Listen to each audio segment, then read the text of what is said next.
So, hello viewers. So, today we are back with another success story for USCMA. So, congratulations, Keshav Jha, sir, thank you for thank you clearing USCMA examination. Let me tell you, Keshav ji ने जो है पहले BCom भी करा हुआ है and he has cracked his CA inter examinations also, and basically he hailed from Bihar, and right now because of his working commitments he is in Faridabad and he's working as an analyst in Genpact, which is well known organization.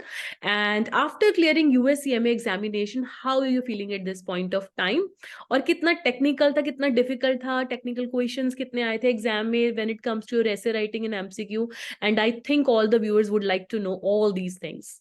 Yes, to you hello के. Everyone hello everyone. तो अगर हम technical part की ओर जाते हैं तो technical part वो क्या होता है, क्वेश्चन को घुमा के पूछते हैं। बेसिक क्या होता है, वो लैंग्वेज इशू होता है हमारे इंडियन के में, क्योंकि वो इंग्लिश होता है, वो इंग्लिश में वो घुमा देते हैं।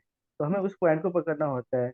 और ये टेक्निक हमें समी सर के थ्रू मिला, जो ये यहाँ से घुमाएगा, इसको इस तरह से पकड़ना है। तो राइट. अगर हम समी सर एक क्लास के जो जो बोलते हैं, अगर हम सारे पॉइंट को फॉलो करते हैं, तो फिर हम इजीली पास हो सकते हैं। रिगार्डिंग ऐसे राइटिंग में क्या वो बोलते हैं, वो जो ऐसे को देखो, पहले उसको समझो, फिर उसको नोट्स भी बना लो।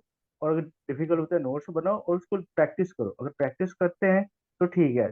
तो प्रैक्टिस के थ्रू हमारा क्या होता है, वो हमें एग्जाम में फिर हम देने जाते थे, ऐसा लगता है जैसे हम प्रैक्टिस ही कर रहे हैं। हमें एग्जाम हॉल में नहीं बैठे, हम प्रैक्टिस कर रहे हैं।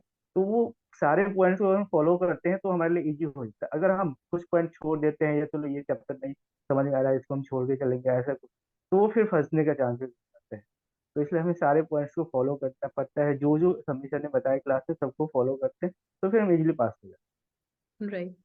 सो अगर हम बात करें कस्टमाइज स्टडी प्लान को लेकर, क्योंकि हर स्टूडेंट का जो एक अंडरस्टैंडिंग लेवल है वो वेरी करता है, तो कितना इंपॉर्टेंट होता है study plan when it comes to your success in any examination? और जो डाउट रेजोल्यूशन सिस्टम है हमारा कि आप मेल भी कर सकते हो, लाइव क्लास में पूछ सकते हो, तो कितना इंपॉर्टेंट होता है एक स्टूडेंट की एक सक्सेस जर्नी के लिए, सक्सेसफुली किसी भी एग्जाम को एस करने के लिए, when it comes to your doubt which should be taken हैं। care of timely, and also the motivation from time to time. I think it is also a key determinant. Yes, to yes you, yes. Keshav.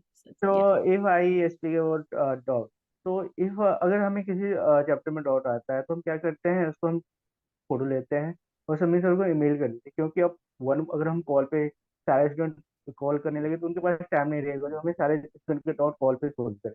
तो हमको email कर देते हैं, with in the day और next day तक हमें resolution मिल जाता है, तो विद एक्सप्लेनेशन जो हमने कहाँ पे गलती की, क्या हमारी अंडरस्टैंडिंग सही नहीं है, इसको इस तरीके से हमें सही समझना चाहिए। तो with the one one day और 2 डेज में हमें रेजोल्यूशन मिल जाता है। रिगार्डिंग स्टडी प्लान, अगर आप स्टूडेंट हैं तो आपके पास इनफ टाइम है, आप डेली 2-3 घंटे 4 घंटे पढ़ सकते हैं। बट अगर आप वर्किंग प्रोफेशनल लाइक में, अगर मैं वर्किंग हूँ, तो मेरे पास उतना टाइम नहीं होता, मुझे ऑफिस भी जाना होता है, फिर घर पे भी पढ़ाई करना पड़ता है। तो मैं डेली 1 और 2 आवर मैं फॉलो करता था स्टडी के लिए। सर भी हमें स्टार्टिंग में सर से मेरी बात हुई, उन्होंने बोला जो आप वर्किंग हो तो आप डेली 1-2 घंटे पढ़ाई करो, वीकेंड में 3-4 घंटे पढ़ाई करो, तब इजीली पास हो जाओ। तो ये मेरा स्टडी प्लान था, मैंने इस तरह से फॉलो किया और मैं पास। जो हमारा AKPS रिव्यू सॉफ्टवेयर है, when it comes to your preparation with respect to the MCQ, ऐसे राइटिंग और एग्जाम में उसने कितना क्रूशियल रोल प्ले किया, क्योंकि वही क्वेश्चंस थे या लैंग्वेज घुमा के थी? I think everybody would like to know this aspect. Yes. Regarding या सॉफ्टवेयर जो था वो बहुत अच्छा था। और उसमें क्या था, वो उसका लेवल हमारे एग्जाम के लेवल से हाई था।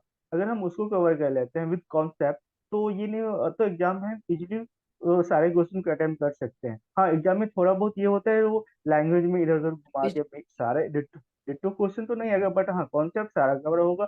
अगर आपने सॉफ्टवेयर सारा कवर कर लिया तो इजीली आप एग्जाम पास हो जाए। Right. And I think viewers इस चीज को भी जानना चाहेंगे, you being already working in Genpact in R2R profile, कि कितना स्कोप है आगे USCMA का when it comes to employment opportunities in US based companies? तो I think it's a good technical question and everybody would like to know this aspect कि क्या opportunities हैं, salary कहाँ तक हाइक आ सकता है, and with 2 to 5 years experience कितना आप आगे इसका स्कोप देखते हैं? यस.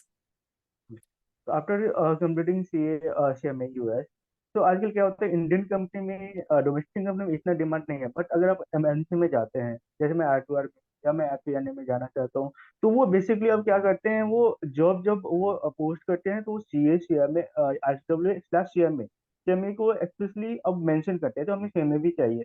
और बेसिकली MNC कंपनी में फाइनेंस फील्ड में तो बहुत रिक्वायरमेंट है, और आने वाले फील्ड में आने वाले टाइम में इसका और रिक्वायरमेंट बढ़ जाएगा, और हमारा आउट ऑफ कंट्री जाने का भी स्कोप बन जाता है, क्योंकि ये इंटरनेशनल रिकॉग्नाइज प्रोफेशन है, डिग्री है, तो इसको पास करने के बाद इंटरनेशनल हम कहीं भी जा सकते हैं on the basis of USA. Yes, on the basis of your USCMA degree. And let me tell you viewers कि कई बार ऐसा होता है ऑर्गेनाइजेशंस जो अपने ब्रांच ट्रांसफर ही कर देते हैं, जिसमें आपका वर्क परमिट वीजा आ जाता है, H1B वीजा यूएस के अंदर, and the list goes on with respect to various kinds of visas when it comes to your employment opportunities worldwide. And even अगर हम इंडिया के अंदर देखें तो जितनी भी हमारी मेट्रो सिटीज है वहां पे भी स्कोप काफी अच्छा है, अपॉर्चुनिटीज काफी है, एंड इस एग्जाम को आप successfully I believe 6 to 8 months में क्लियर कर सकते हैं दोनों पार्ट्स को। एंड ये थे हमारे साथ केशव झा सर, जिन्होंने अपने प्रेशियस टाइम में से थोड़ा सा टाइम निकाला, हमें वैल्यूएबल फीडबैक दिया, and thank you very much once again thank for giving us your time and valuable feedback there too. Thank you. Thank you ma'am, bye bye. Bye.